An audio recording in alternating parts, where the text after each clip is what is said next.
ઓમ નમઃ શિવાય. શ્રાદ્ધ ભાગ નભગ પાર્ટ 2.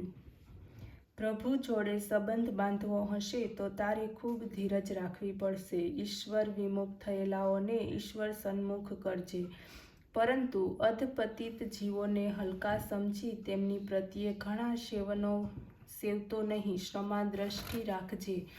બોલતા બોલતા તેમણે નભગની પીઠ પર હેતથી હાથ ફેરવ્યો અને કહ્યું, આજે સમાજનું માનસ રોગિષ્ટ થયું છે, તેની દવા તારે કરવાની છે. તારે સદ્ગુણોનો પ્રહાર કરવાનો છે. નભગ, રોગનો પ્રસાર થાય છે પણ સદ્ગુણોનો પ્રસાર કરવો પડે છે. ક્ષયના દર્દી પાસે બેસવાથી તરત જ ક્ષય થાય છે, પરંતુ કોઈ વ્યાયામવીર પાસે બેસીને માણસ વ્યાયામવીર થતો નથી. વ્યાયામવીર બનવા માટે માણસને વ્યાયામ કરવો પડે છે.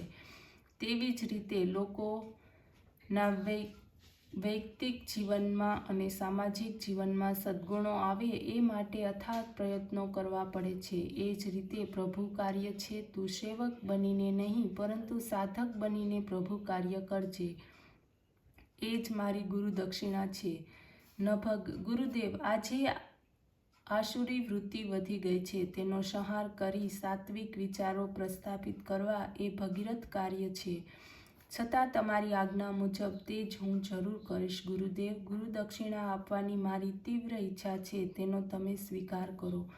બેટા, કાર્ય તો જેનું છે તે પ્રભુ પોતે જ સંભાળે છે. તેની જ શક્તિથી બધું થતું રહ્યું છે. તું પ્રભુનું આ કામ કરે તે જ મારી ગુરુ દક્ષિણા છે.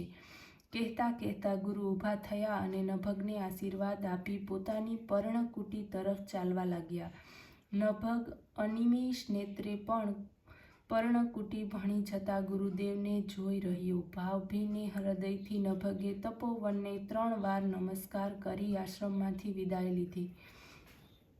રસ્તે ચાલતા ચાલતા ગુરુએ ભણાવેલા ભક્તિના પાઠનું તે ચિંતન કરે છે. ભક્તિની કેટલી સરળ સમજણ ગુરુદેવે આપી હતી.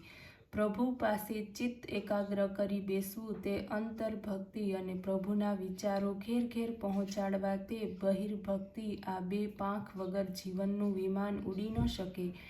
આમ વિચારતો વિચારતો તે નભગ પહોરે એક આશ્રમ પાસે આવી પહોંચ્યો.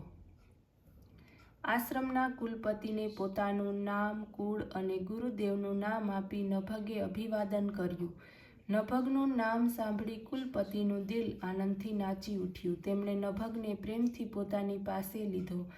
નભગની કીર્તિ અને જીવન સુવાસ ક્યારનીએ આ આશ્રમમાં પહોંચી ગઈ હતી. નભગે જ્ઞાન પીધું હતું. કુલપતિની આજ્ઞાથી બીજા દિવસે સવારે નભગે અતિ સુંદર પ્રવચન આપ્યું. તેના શબ્દે શબ્દોમાં જીવનનો રણકો પ્રતિબિંબ થતો હતો. શ્રોતાઓ મંત્રમુગ્ધ થઈ તેનું પ્રવચન સાંભળતા હતા. એક વૃક્ષ નીચે એક વૃદ્ધ શ્રોતા બેઠો બેઠો સાંભળતો હતો અને અનિમેષ નેત્રથી નભગને નિહાળતો હતો. નભગનું પ્રવચન પૂરું થયું અને તે ઉઠીને આચાર્યની પર્ણકુટી તરફ જવા લાગ્યો. નભગ પેલા વૃદ્ધની પાસે આવતા જ વૃદ્ધ પુરુષ ઉઠીને ઊભો થયો અને દોડીને નભગને ભેટી પડ્યો. બેટા નભગ, એટલું બોલતા તો તેની આંખો અશ્રુધારાથી છલકાઈ ગઈ. નભગે પોતાના પિતાનો અવાજ પારખ્યો. તેને આશ્ચર્ય થયું. પિતાજી, તમે અહીં ક્યાંથી? ભાઈઓ ક્યાં? બધા કુશળ તો છે ને? સહસા તેણે પ્રશ્નોની ઝડી વર્ષાવી. બેટા, તારા ભાઈઓની તો શી વાત કરું? તારા 3 ભાઈઓ પશુ જીવન જીવી રહ્યા છે, પણ તે મારી અભિલાષા પૂર્ણ કરી છે. તારા ભાઈઓ તો ભૂંડનું જીવન જીવે છે. ખાવું, પીવું અને રમવું એના કરતાં વિશેષ કંઈ પણ એમના જીવનમાં નથી. મારા દીકરા થઈને આવું વિલાસી અને પશુતુલ્ય જીવન જીવે છે, એ મારાથી સહન કેમ થાય? મને તો તેમના જીવન પ્રત્યે ઘણા નિર્માણ થઈ છે. હું ઘરબાર બધું છોડીને આ તપોવનમાં ચાલ્યો આવ્યો છું. મારા જીવનમાં શેષ દહાડા પ્રભુ કાર્યમાં અને પ્રભુ ભજનમાં વિતાવું છું. આ તપોવનમાં રહીને જ્યારે જ્યારે તારા યશોગાન સાંભળતો હતો ત્યારે ત્યારે મારી છાતી ફૂલતી હતી. પ્રભુ તને સદબુદ્ધિ આપે, પ્રભુ કાર્ય માટે પ્રભુ તને અખૂટ શક્તિ આપે, તે માટે રોજ ભગવાનને પ્રાર્થના કરતો હતો. આજે તને મળીને અને તારું પ્રવચન સાંભળીને હું ધન્યતા અનુભવું છું. ધન્ય છે તારી જનનીની કે જેણે મને આવું રત્ન આપ્યું. તો કુલમ પવિત્રમ જનની કૃતાર્થમ વસુંધરા પુણ્યવતી છ યેન. આવા થઈને આપણા કુળને તાર્યું છે. પિતા પુત્રનો સંવાદ પ્રધાન આચાર્ય સાંભળતા હતા. તેમણે નભગના પિતાને મીઠો ઠપકો આપ્યો. તમે મને જણાવ્યું પણ નહીં કે તમે નભગના પિતા છો. હું જાણતો હતો કે નભગના સદ્ગુણો અને તેના જીવનની સુવાસ તેને તેના ગુરુદેવ પાસેથી મળ્યા છે. જો એ સંસ્કાર મારા આપેલા હોત તો તે મારા બીજા 3 પુત્રોમાં કેમ ન આવ્યા? હું તો નભગનો કેવળ જન્મદાતા પિતા છું. તેના સંસ્કારદાતા પિતા તો એના ગુરુદેવ છે. તમારી આ નિરહંકારથી જ તમે નભગ જેવા સુપુત્રના પિતા થઈ શક્યા છો. અહીં આચાર્ય તે વૃદ્ધ પુરુષને મનોમન પ્રણમી પોતાની પર્ણકુટીમાં જતા રહ્યા. આચાર્ય આઘાત થતાં જ પિતા પુત્ર એક વૃક્ષ નીચે બેઠા. પિતાના પગ પકડી નભગ ખૂબ રડ્યો. નભગના આંસુથી તેના પિતાના પગ ભીંજાઈ ગયા. પિતાની આ સ્થિતિ ઘરમાંથી કંટાળીને પિતાજી આશ્રમમાં ચાલવા આવવું પડ્યું. નભગથી આ સહન ન થયું. નભગે કહ્યું, પિતાજી, તમારા આશીર્વાદ અને ગુરુ કૃપાથી હું વિદ્યા મેળવી શક્યો છું. તમને યાદ કરીને નમસ્કાર કર્યા વગર કોઈ દિવસ હું જમ્યો નથી. હું રોજ તમારી માનસિક પૂજા કરતો હતો. આજે તેમને પ્રત્યક્ષ મળવાનો સુઅવસર પ્રાપ્ત થયો છે. પણ પિતાજી, એક વાત પૂછું? આપણે પૈસે ટકે સુખી છીએ એમ હું સાંભળતો આવ્યો છું. આપણી જાગીર કેટલી છે? પુત્રનો આવો સવાલ સાંભળી પિતા વિચારમાં પડી ગયા. થોડી વાર રહીને તેણે પૂછ્યું, કેમ બેટા, એકાએક તે જાગીરનો સવાલ કેમ પૂછ્યો? નભગ, પિતાજી, મારે ગુરુદેવને ગુરુદક્ષિણા આપવી છે તેથી પૂછું છું. પિતા, આપણી પાસે ઘણી મોટી જાગીર છે પણ તે બધી હું વિષાદથી ત્યજીને આવ્યો છું. તું ઘેર જા અને તારા ભાઈઓ પાસેથી તારો ભાગ લઈ લે. નભગે પિતાને નમસ્કાર કરીને કહ્યું, પિતાજી, હું ઘેર જાઉં છું. હું ગુરુદેવને ગુરુદક્ષિણા આપીને પાછો આવીને તમને મળીશ.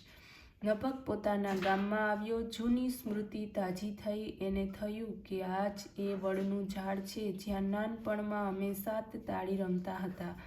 આ નદીના પટમાં કુસ્તીના દાવ ખેલતા હતા અને નદીમાં કેટલા ભૂસકા મારતા.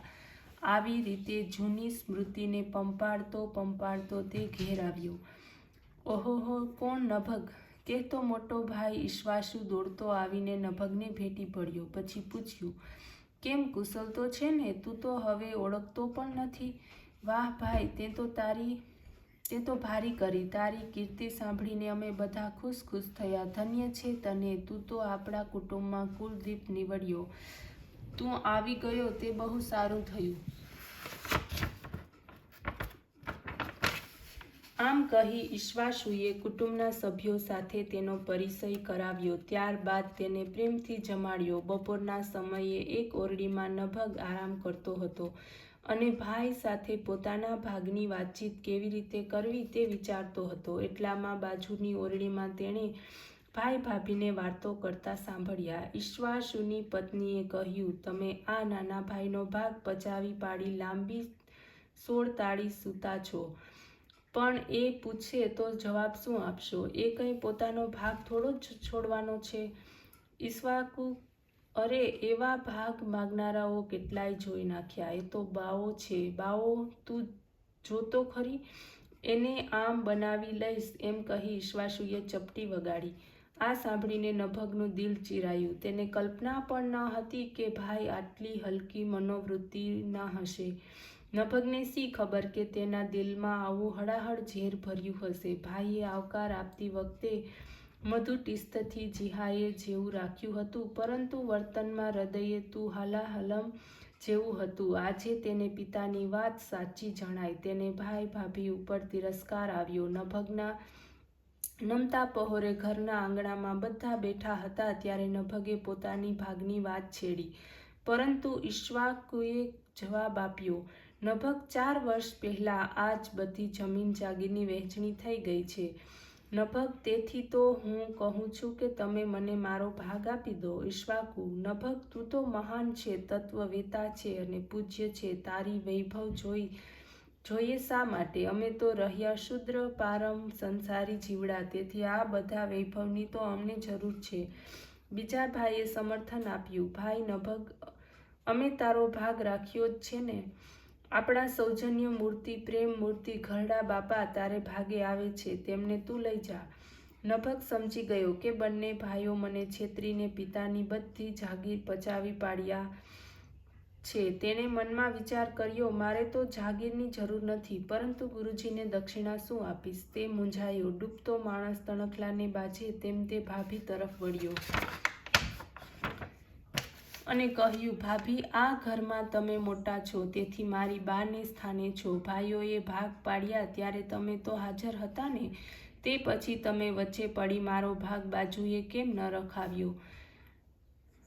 દિયરજી, હું વચ્ચે પડી તેથી તો ઘરડા સસરા તમારે ભાગે આવ્યા છે. નભગને પૂરી ખાતરી થઈ ગઈ કે જેવા ભાઈ તેવા જ ભાભી છે. હવે આ ઘરનું પાણી પણ હરામ છે. મારાથી હવે એક ક્ષણ પણ અહીં ન રહેવાય. આ ઘરમાં પિચાસો વચે છે. અહીં ભગવાનને સ્થાન નથી. આવા ઘરમાં મારાથી રહી જ કેમ શકાય? આવું વિચારીને તે પોતાની થેલી લઈ ચાલી નીકળ્યો. ઘરની બહાર નીકળ્યો તો સામે ભત્રીજો મળ્યો. નભગે તેને પ્રેમથી પાસે લીધો અને કહ્યું, ભગવાનને ભૂલતો નહીં. ભગવાનને માટે, સંસ્કૃતિને માટે, એને ઋષિઓનું ઋણ ફેડવા માટે બંને તો મારા ભાગની સંપત્તિ ખર્ચી નાખજે. આટલું કહી નભગ આવ્યો હતો તેનો ખાલી હાથે પાછો ફર્યો. આશ્રમમાં આવી તે પિતાને પગે લાગ્યો. પિતાએ પૂછ્યું, કેમ બેટા, તારો ભાગ મળ્યો? હા પિતાજી, મારે હિસ્સો ઘણો મોટો અને અમૂલ્ય ભાગ આવ્યો છે. મારો ભાગ મારી સામે જ છે. મારે ભાગે તમારી સેવા આવી છે, કહી નભગ ગળગળો થઈ ગયો. પિતાજી, જે ભાઈ ભગવાનને છેતરે, દુનિયાને છેતરે, પિતાને છેતરે, તે શું નાના ભાઈને ન છેતરે? તું દુઃખી ન થા, કહી પિતાએ તેને પાછો લીધો. ના રે પિતાજી, હું દુઃખી ક્યાં થાઉં છું? આ તો વૃદ્ધ પૂજાનું મને સદભાગ્ય મળ્યું છે. ગયા જન્મના મારા કંઈ પુણ્ય હશે, તેથી જ તમારી સેવા કરવાનો મને અવસર ઝાંપડ્યો છે. બેટા, તું તો સમજે છે, તને બધું તો શું કહું, પણ પ્રત્યેક યુવાન ઉન્મત્તતાને નશામાં એ ભૂલી જાય છે કે તેને પણ ઘરડા થવાનું છે. ઘરડા થયા પછી તે પણ એવી જ ઉપેક્ષા પામશે. બેટા, એમાં એમનો શો દોષ? આખો સમાજ જ ઉપયુક્તવાદી થયો છે, તો આ છોકરાઓ શાના બાકી રહી જાય? લોહીનું પાણી કરી જે બળદ ઘણીને વર્ષો સુધી ધાન્ય આપે છે, તે જ્યારે ઘરડો થાય ત્યારે તેને વેચી નાખતા તેનો માલિક બે ક્ષણનો પણ વિચાર કરતો નથી. એટલું સારું છે કે મને આ લોકો વેચવા નથી નીકળ્યા. આમ કહી પિતાએ પુત્રને આશ્વાસન આપ્યું. પિતાના શબ્દો સાંભળી નભગે કહ્યું, પિતાજી, તો પછી હું શું કરું? ખેતી કરું, વેપાર કરું? મારે ગુરુદેવને ગુરુ દક્ષિણા તો આપવી જ છે. પિતાએ કહ્યું, તારે વૃત્તિ બદલવાની કંઈ જ જરૂર નથી. પ્રભુ સૌ સારાવાના કરશે.